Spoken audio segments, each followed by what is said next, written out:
one's been able to bring anything like it. Yeah. Yeah, and even as small as a chapter, which is only 3 verses. Yeah. However, there's another litmus test that Allah gives, which is if it was from anyone apart from Allah, you would find mistakes in it, crookedness. Yeah. Yeah. This is the only religious scripture which is objectively true to be verified, that there's no mistake, there's no contradictions. Right, okay. When it talks about science, it gets it right. When it talks about history, it gets it right. When it makes prophecies, it comes true. There's not one moment it says one thing and then later on it's saying something different. Yeah? So there's no mistakes, there's no contradictions. And that is my kind of evidence that the Quran is true.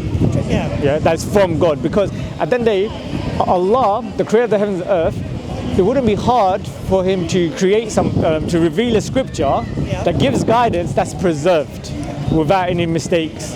Does that make sense? So if the creator of the heavens and earth, I agree with that, yeah. yeah, because I try to avoid using the word God, yeah, because when we hear the word God, Hindu people might think of something blue with an elephant with 6 arms, or Well, everybody's got their own their image, I think, or their image or kind of understanding or attributes of God, where there are some Christians who might believe God became a man, died on the cross. In the Bible it says God created the world in 6 days, rested on the 7th. Yeah. As Muslims, with all due respect, we separate ourselves from this. We say Allah doesn't need to rest.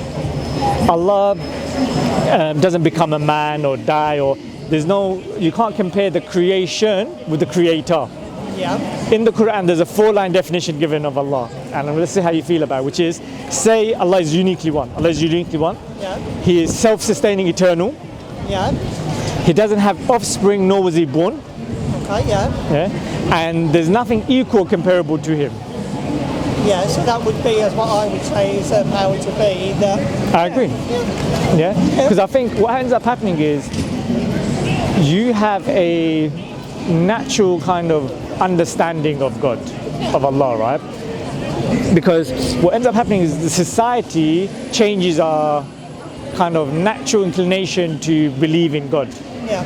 With all due respect, I would argue that atheism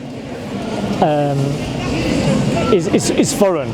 Not to believe in a creator is quite abstract.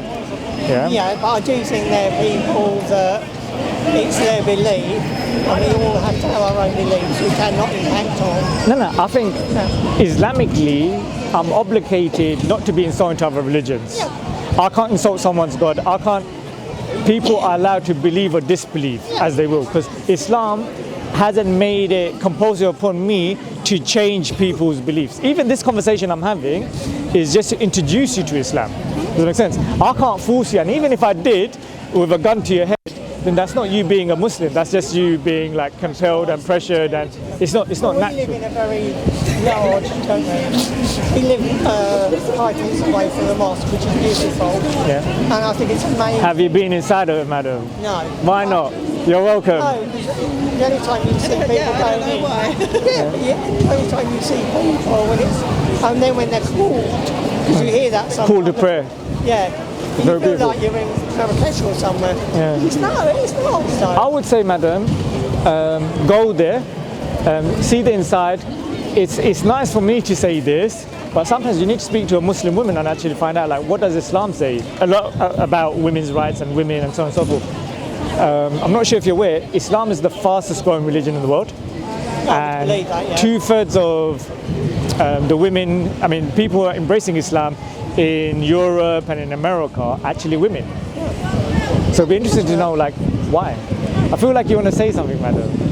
No, I'm just listening. How do you feel that? I think my outlook's a little bit different. I just think everything happens for a reason. What you put in, you get back. I don't necessarily see that, there's a creator. I get your power to be it. As we said, every religion has their person to look to or being to look to.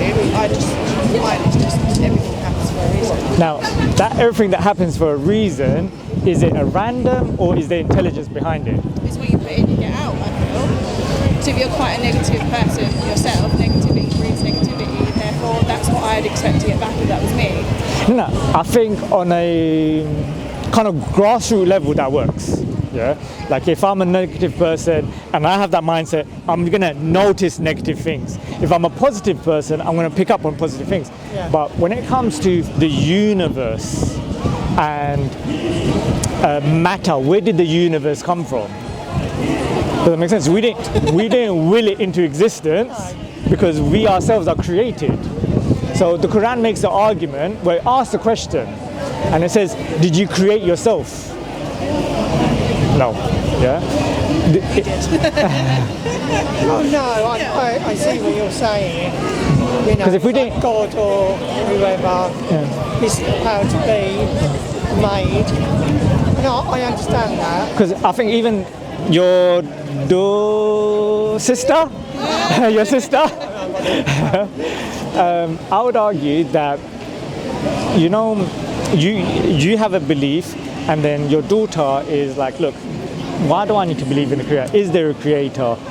Like, I don't think you thought about it enough to actually realize that there's good reasons to believe in a creator than not to. And I'm always make the claim that it's more logical and rational to believe in a creator than to believe the universe came from nothing. Because from nothing comes nothing. Yeah? And we've already established that the universe didn't create itself, because it's the same as saying a mother giving birth to herself. It doesn't make sense. Yeah? So then that only leaves something powerful, something with intelligence, something with will, something outside of the universe, and something independent. Because the universe is dependent. Yeah, like for example, the tree, like we need oxygen, the trees create oxygen, take a carbon dioxide. Yeah, we're dependent on that, and then the trees are dependent on the sun, and the sun is dependent on this, and so on. If all of these things are dependent, then you need something which is independent, something that doesn't need anything to put everything into motion, and that is what the Quran argues, and that's how it defines Allah as something almighty, all-knowing, all-seeing, all-knowing. Everybody together. Yeah, and that's what Islam does. Because Islam is based on 5 pillars. Very quickly, first is the testimony of belief, then it's praying 5 times a day. The third one is zakat. We have the only Islamic religious, we're the only economical system that eradicates poverty. Because you could argue, oh, if there's a God, if there's a creator, if there's an Allah, why is there poor people? Why is this happening? Why is that happening? But then, if you look at Umar ibn Abdul Aziz, in the time of the Islamic Empire, we implemented a law of God. Because you know we was talking about is God like a vacant landlord? Yeah. So God has given us guidance and how to earn money, how to spend it. And one of the things is it's a tax for the rich to give to the poor. 2.5% of your wealth you haven't spent in 1 calendar year. You give that amount to a poor person. Yeah. Technically, you give it to the empire, the leader of the state. But as we don't have a caliphate and Islamic state, then you give it to a poor person, right? And then, when we implement the law of Allah, the creator of the heavens and earth, there was no more poor people. Just by giving 2.5% of the annual wealth, money you haven't spent in 1 calendar year, giving 1/40th of that. And now when you look at, I think it was UNICEF, I forgot the name of the organization, United Nations, no, I'll be quick. They said how Elon Musk, if he gave 2.5% of his wealth, he would eradicate poverty. Yeah, a lot of people. The top 1% of the population have more wealth than 99% of the world. That's mad. And just very quickly, fasting in the month of Ramadan, which I'm sure you guys have seen, heard. Now science is showing that it works as a beautiful detox. It kills cancerous cells. That's really good for your health. And then the holy pilgrimage. And I'm saying that these are the 5 pillars. Was there anything horrific or scary? No. Yeah. And you'll see that there's everything, there's a reason behind it. So what I'm going to do is give you lovely ladies 2 Qur'ans and the invisible man who's gone. Can I give you 3 Qur'ans? 2 or 3? Probably not, so 2, yeah. Two, yeah. But before I let you ladies go, do you have any questions for me? Feel free to challenge me, because I think what happens is you can be polite. It's your belief, like, and I'm 100% for it. I obviously 100%, but we all have our own beliefs. It's your belief, and I appreciate that. Yeah, but as the next person, if there's a question, it's their belief. There are things that I agree with you. There are things that maybe I wouldn't, but that's across all religions. like what? Like what wouldn't you agree with? I don't know. At this Just keep in mind you're blurred out. You're blurred out. Don't worry. I think society plays a massive part in religion. I think, as we're probably all aware, it demonises religion. Yeah. And not just Muslims, Christians, in other. I just think it would be nice to, and I will look into it further, to actually take my own time to have a look. And I think Well, I know it sounds awful, but I think every Muslim person I've met have always been quite humbling, you know, and they've always been. There's who you surround yourself with, isn't it? Yeah. But no, Well, we worked with a lot of Muslims who we play at work, and that you respect but they are. Sounds awful to say they are, but I've never. from met your interactions of all the Muslims you've met, it's always been a positive thing, basically. So positive. And I think the point you was making helps make my point. I feel like society and people with agenda are trying to weaponize religion to fit their agenda of kind of like divide and conquer for let's be consumer driven, let's not share our wealth. Does that make sense? Let's be in a rat race. But really it's like, no, like I'm divinely obliged to be kind to you. Does that make sense? Like I'm The gonna whole world wasn't like that, though. And what a lovely that's what I'm place it saying. would Like, there's be. probably not that many. I mean, there probably is here today. I don't know, but there's probably not that many people. If I tried to do the same thing that you're doing today, that would stop at all of me because of the way society is inclined, more specifically by the media. I think the media is kind of backfired on them. You know, I've been doing this for a number of years, and I've realized recently more people are either like, I would have expected you to say something like, I've already got a Quran, I'm in the middle of reading it. I've had so many people say to me that, It's a good cop out, though, isn't it? no, I actually believe they do, genuinely. I think some Because will, before, like, some will just say that to move on, but no, we'll have a conversation and they'll be like, yeah, I've read this chapter, and then they're like, I got disturbed, or I'll put it down. And I think what ends up happening is what you said at the beginning, where it's like, we get busy. And I think it's about prioritizing, because it's like, what's important to us? And I think, especially yourself, if you believe in a creator, it's like, what am I doing to create, to connect with the creator?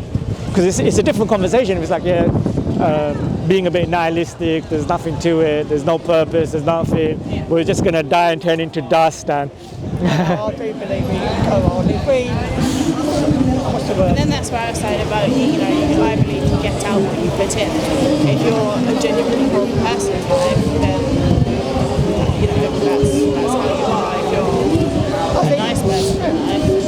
But I think if you look at the similar practices, they are very similar in respect. Look after DNA with people for, you know, like for the homeless. I think that. I think like Islam. I'm a little bit concerned that my son's getting cold. Oh really? No, I'm gonna let you go. Let me get the copies of the Quran for you. Two copies, please. Take away. See? And I think by people like you doing this, more people have understanding. Yeah.